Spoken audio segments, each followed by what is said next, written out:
Yes, thank you. I'm here to talk about the necessity of direct action in civil disobedience undertaken in solidarity and collaboration with the Hong Kong democracy movement and other protest movements around the world.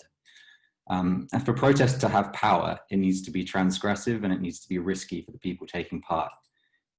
Otherwise, it challenges nothing and so can change nothing. In breaking society's rules, we show we really mean that those rules need changing. In risking something to do so, we show that our cause isn't just another idle set of opinions like all the rest sloshing around society.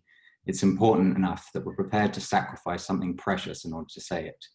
In Hong Kong, the simple fact of protesting is transgressive and risky. With the national security law, it has been criminalized completely. In this country, effective protest has to go a step further and tends to entail committing typically minor criminal offenses, such as obstruction of the highway, aggravated trespass, or criminal damage. This is justified because the regimes we are protesting against are institutionally, systematically criminal themselves at much greater scale, inflicting inconceivable harm and suffering, whether psychologically, socially, economically, ecologically, etc. The action that targeted PW Defense, a manufacturer and exporter of tear gas, rubber bullets, and riot gear, last Monday, was the kind where the criminal offense being committed by the protesters is directly used to prevent this sort of institutionally criminal behavior. It's a double win. Even if the protest doesn't get much attention, as the one we did on Monday didn't, we've still made the world a little bit better of a place, and we've shown solidarity with everyone else around the world trying to do the same, which unites and strengthens us. We shut that factory down for a full day with only 3 arrests on relatively minor charges, and that could mean someone somewhere in the world won't get blinded by a rubber bullet or choked by a chemical weapon just for standing up for justice. When the police tried to persuade us to allow workers back into the factory so they could make more tear gas and rubber bullets, they kept saying that we were obstructing lawful business. It's precisely because such obviously pernicious business is lawful, is legitimized by our societal structures, that civil disobedience challenging the fundamental ethics and worldview of our society is a moral obligation for us all. We are very interested in building upon this action, ramping up the scale and escalating the intensity, but that would be best discussed in a less public forum.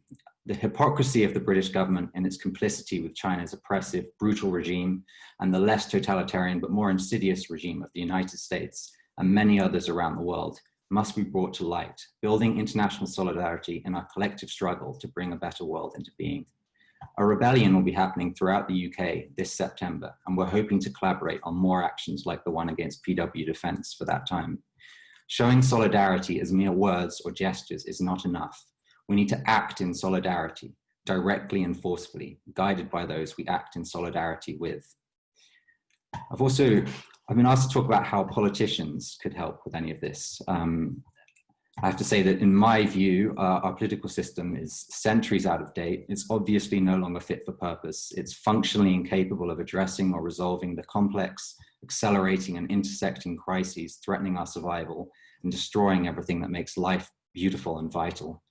So the best thing any politician could do, in my view, is stop wasting time and energy on conventional politics and help organize a broad internationalist coalition of civil disobedience movements with this explicit aim of peacefully overthrowing the governments of each nation state where possible and replacing them with citizens' assemblies.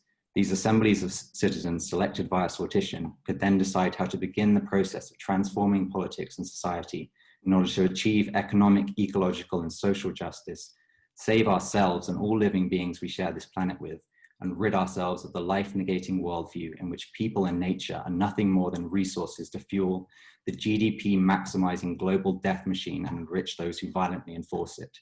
If we don't act now, it will be too late. Thank you.